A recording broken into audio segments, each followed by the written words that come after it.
जय महाराष्ट्र माता भगिनींनो, महाराष्ट्र राज्याचे सध्याचे चालू असलेले अर्थमंत्री श्री अजितदादा पवार यांनी काल जे अर्थसंकल्प आपल्या बजेटमध्ये मांडलेला आहे त्यामध्ये जे आहे मुख्यमंत्री माझी लाडकी बहीण योजना सुरू करण्यासाठी मान्यता दिलेली आहे। तर पाहू शकता की महाराष्ट्र शासनातर्फे महिला बालविकास जे विभाग आहे त्या अंतर्गत जे एक परिपत्रक आपल्या याच्यापाशी निघालेलं आहे। पाहू शकता की 28 जून 2024 रोजी हे परिपत्रक निघालेलं आहे आणि याची जे प्रस्तावना सांगितलेली आहे की महाराष्ट्र राज्यातील महिलांमध्ये अनामिकचे प्रमाण 50पेक्षा जास्त आहे। तसेच राज्यातील श्रमबळ पाहणीनुसार पुरुषांची रोजगाराची टक्केवारी मित्रांनो 59.10% तर स्त्रियांची टक्केवारी 28.70% ही कशामध्ये आहे? कामाच्या ठिकाणी एवढी टक्केवारी आहे। तर महिलांचे आरोग्य व पोषण त्याच्या आर्थिक स्वावलंबनासाठी राज्यात विविध योजना राबवण्यात येत आहेत। महिलांचा श्रम सहभाग पुरुषाच्या तुलनेत कमी आहे, त्यामुळे आर्थिक स्वातंत्र्यावर परिणाम देखील होत आहे।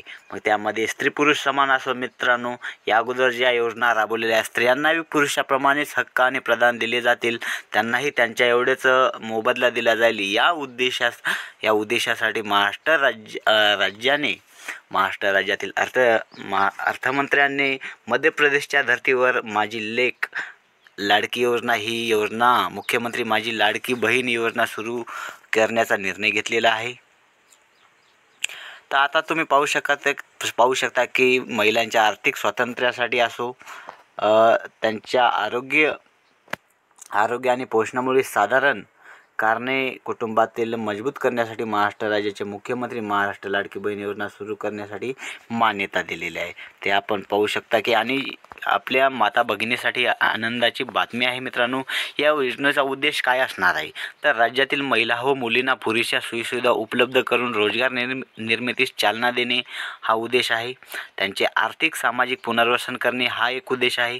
राज्यातील महिला स्वावलंबी व्हावे व त्यांच्या पायावर उभे राहावे व ते आत्मनिर्भर बनावे हा एक उद्देश आहे। राज्यातील महिलांना व मुलींना सशक्तीकरणास प्राधान्य देणे हा एक उद्देश असणार आहे आणि महिला आणि त्यांच्यावर अवलंबून असलेल्या मुलांच्या आरोग्य आणि पोषण स्थितीत सुधारणा व्हावी हा एक प्रमुख त्यांचा उद्देश असणार आहे।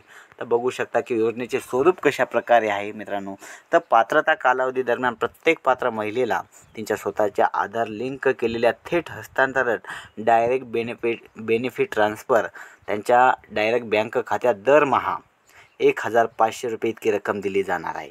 तर ही अत्यंत आनंदाची बातमी आहे की आपल्या महाराष्ट्रातील जे काय माता भगिनी असतील त्यांना एक वयाची अटसुद्धा दिलेली आहे। पाहू शकता की ते वयाची अट जी आहे 21 ते 60 वर्ष वयोगटातील विवाहित असो, विधवा असो, घटस्फोटित असो, परित्यक्ता असो, निराधार असो इत्यादी महिलांना मित्रांनो या योजनेचा लाभ भेटणार आहे। तर 1500 रुपये इतकी रक्कम त्यांच्या डायरेक्ट बँक खात्यामध्ये जमा होणार आहे। तर या महिला ज्या आहे पात्र असणार आहेत आणि योजनेच्या लाभार्थींची पात्रता काय आवश्यक आहे ते तर एक महाराष्ट्र राज्याचे रहिवासी असणं आवश्यक आहे। राज्यातील विवाहित असो, विधवा असो, घटस्फोटित असो, निराधार महिला असो इत्यादी महिला या योजनेसाठी पात्र आहेत। किमान वयाची 21 वर्षे पूर्ण व जास्तीत जास्त 60 वर्षे पूर्ण होईपर्यंत ही योजना घेऊ शकतात। ते सदर योजनेअंतर्गत जे येतात अर्ज घेणाऱ्या लाभार्थ्यांचे बँक खातं स्वतःचं आवश्यक आहे आणि ज्या कुटुंबाचे वार्षिक उत्पन्न 2.5 लाखापेक्षा जास्त आहे त्यांना हा लाभ भेटणार नाही, पण 2.5 लाखापेक्षा ज्या कुटुंबाचे वार्षिक उत्पन्न आहे त्यांना हा लाभ पुरेपूर भेटणार आहेत। आता तुम्ही आता पाहू शकता की आपण ज्या गोष्टी पात्रतामध्ये पाहिलेले आहे त्या अपात्रतामध्ये तेच आहेत की 2.5 लाखापेक्षा जास्त उत्पन्न नसावं, ज्यांच्या कुटुंबातील सदस्य आयकारदाता आहे म्हणजे ते आयकारदाता जे शासनाचा एक कर्मचारी आहे त्यांना भेटणार नाही, हे त्यांची एक हे आहे। सदर लाभार्थी महिलेने शासनाच्या इतर विभागामार्फत राबविण्यात येणाऱ्या आर्थिक योजनेद्वारे 1500पेक्षा जास्त लाभ घेतलेला असेल, ज्याच्या कुटुंबातील सदस्य विद्यमान माजी खासदार आमदार आहे अशांना लाभ भेटणार नाही। तर हे तुम्हाला असं सविस्तर माहिती मित्रांनो थोडक्यात मध्ये तो वाचायचीच आहे। आपण एक पाहू शकतो की हे एक परिपत्रक आहे मित्रांनो, याला मान्यता देण्यात आलेली आहे. लाभार्थ्याची निवड कशा प्रकारे आहे, सदर योजनेमध्ये काम लाभ मिळवण्याकरिता खालील कागदपत्रे सादर आवश्यक आहे. तर यामध्ये मित्रांनो सादर कागदपत्रे कोणते करायचे आहे, तर लाभासाठी ऑनलाईन अर्ज करणं अनिवार्य आहे. लाभार्थ्यांचे आधार कार्ड आवश्यक आहे. ते महाराष्ट्र राज्याचे आदिवासी प्रमाणपत्र, त्यालाच आपण डोमिसाईल म्हणतो, महाराष्ट्र राज्याचे जन्मदाखला आवश्यक आहे. त्यांच्याकडे उत्पन्नाचं प्रमाणपत्र आवश्यक आहे. बँक पासबुक, पासपोर्ट आकाराचा फोटो, रेशन कार्ड आणि ज्या काही अटी शर्ती आहेत त्यांना पालन करण्याबाबतचं हमीपत्र त्यांना एक नेऊन द्यायचं आहे. लाभार्थ्याची निवड जी आहे मित्रांनो, अंगणवाडी सेविका पर्यवेक्षिका किंवा सेतू केंद्र किंवा ग्रामपंचायत ग्रामसेवक इत्यादी मार्फत ग्रामीण भागासाठी एवढी सुविधा आहे. पण जे शहरामध्ये लोक आहेत त्यांच्यासाठी अंगणवाडी सेविका, मुख्य सेविका असेल, वार्ड अधिकारी असेल, सेतू सुविधा केंद्र असेल, इत्यादी जे आहेत नागरी भागामधील शहरामध्ये हे निवड करू शकतील. त्यांच्याकडे आपल्याला भेट द्यायची आहे.